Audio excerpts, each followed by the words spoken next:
Oh,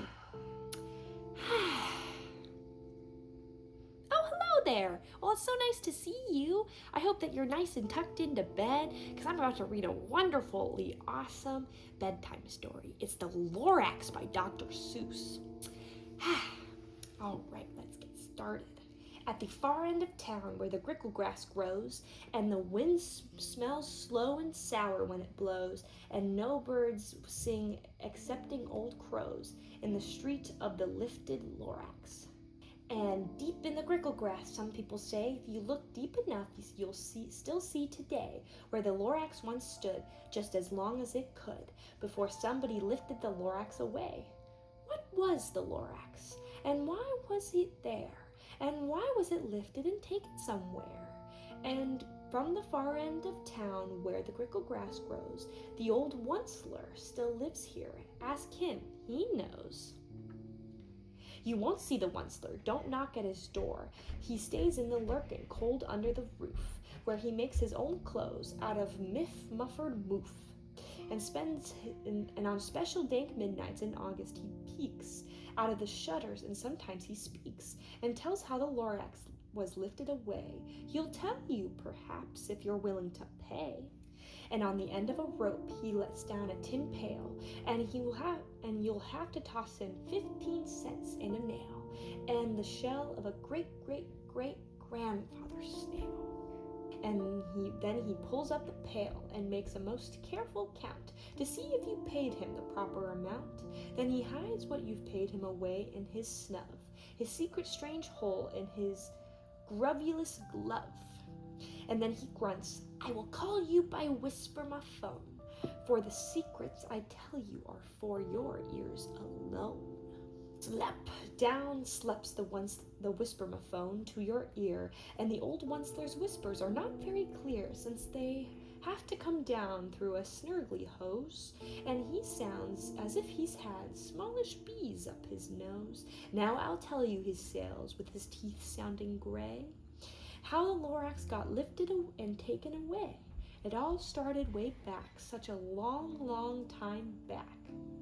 Way back in the days when the grass was still green, and the pond was still wet, and the clouds were still clean, and the song of the swanny swans rang out in space. One morning I came to this glorious place, and I first saw the trees, the truffula trees, the bright-colored tufts of the truffula trees, mile after mile in the fresh morning breeze.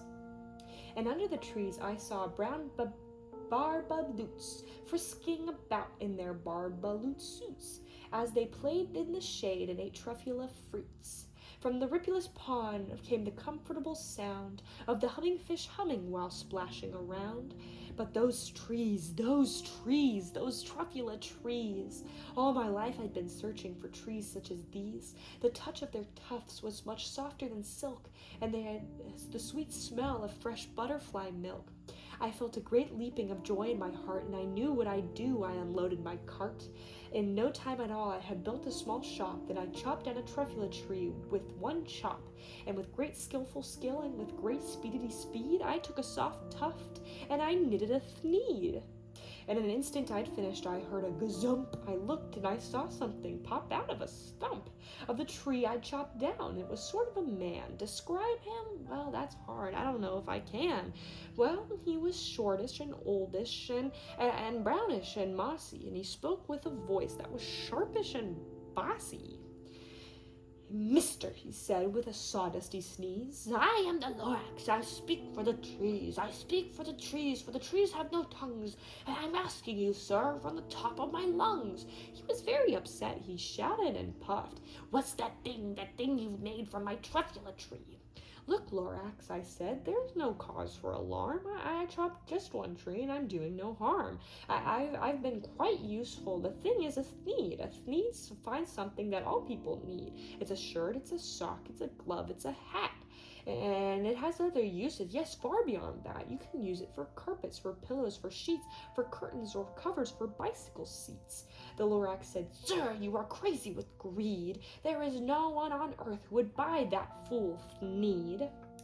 But that very minute I was proved he was wrong, for just in that minute a chap came along, and he thought that the thneed I had knitted was great. He happily bought it for $3.98. I laughed at the Lorax. You poor stupid guy, you can never tell what some people will buy. I repeat, cried the Lorax, I repeat for the trees. I'm busy, I told him. Shut up, if you please. I rushed across the room and in no time at all built a radio phone. I put in a quick call. I called on my brothers and uncles and aunts, and I said, listen here, here's a wonderful chance for the whole Onceler family to get mighty rich. And get over here fast. Take the road to North Nitch. Turn left at Wee Hawkins, sharp right at South Sitch. And in no time at all, the factory I built, the whole Onceler family was working for full tilt. We were all knitting thneeds just as busy as beads, in the sound of chopping of the truffula trees. And then, oh baby, oh, how my chopping business did grow. Now chopping one tree at a time was too slow, so I quickly invented it, my super axe hacker, which whacked off 4 truffula trees at one smacker. We were making thneeds 4 times as fast as before, and that Lorax, why, he didn't show up anymore. But the next week he knocked at my new office door. He snapped, I am the Lorax. I speak for the trees, which you seem to be chopping as fast as you please, but I'm also in charge of the brown barbaloots who play in the shades in their barbaloot suits and happily live eating truffula fruits. Now, thanks to your hacking my trees to the ground, there's not enough truffula fruit to go around, and my poor barbaloots are all getting crummies because they have gas and no food in their tummies. And they loved living here, but I can't let them stay. They'll have to find food, and I hope that they may. Good luck, boys, he cried, and he sent them away.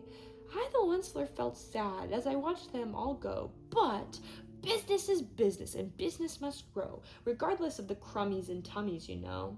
I meant no harm, I most truly did not, but I had to grow bigger, so bigger I got. I biggered my factory, I biggered my folds, I biggered my weapons, I biggered the loads. The thneeds I shipped out, I was shipping them forth to the south, to the east, to the west, to the north.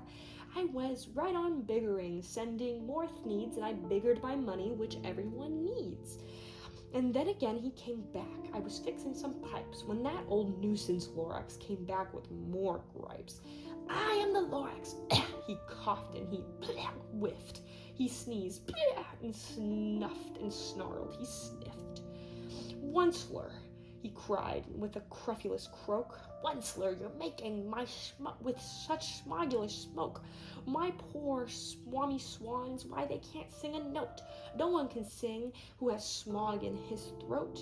And so, said the Lorax, please pardon my cough. They cannot live here, so I'm sending them off. Well, where will they go? I don't hopefully know. They may have to fly for a month or a year to escape the smog you've smogged up around here. What's more, snapped the Lorax, his dander was up. Let me say a few words about gluppity-glup. Your machinery chugs on day and night without stop, making gluppity-glup and also schloppity-schlop. And what did you do with this leftover glue? Why, I'll show you, you dirty old Onceler man, you. You're glumping the pond where humming fish hummed. No more can they hum, for their gills are gummed. And so I'm sending them off, and their future is dreary. They'll walk on their fins, so woefully weary, in search of some water that isn't so schmeary. And then I got mad. I got terribly mad. I yelled at the Lorax, now listen here, Dad. All you do is yap and say bad, bad, bad, bad. Well, I have my rights, sir, and I'm telling you I intend to go on doing what I do. And for your information, you Lorax, I'm figuring and biggering and biggering and biggering and biggering, turning more truffula trees into thneeds, which everyone needs. And that was the very moment we heard a loud whack. From outside the fields came a sickening smack of an axe on a tree, and then we heard the tree fall, the very last truffula tree of them all. No more trees, no more thneeds, no more work to be done. And so in no time my uncles and aunts and everyone all waved goodbye. They jumped into my cars and drove away under the smoggered stars. Now all that was left beneath the bad-smelling sky was my big empty factory, the Lorax, and I. The Lorax said nothing, just gave me a glance, just gave me a very sad, backwards glance. And he lifted himself by the seat of his pants, and I'll never forget the grim look on his face when he hoisted himself and took leave of the place, through a hole in the smog without leaving a trace. And all that the Lorax left here in this mess, a small pile of rocks and one word, unless. Whatever that meant, well, I just couldn't guess. There was long ago, but each day since, I've sat here and worried away.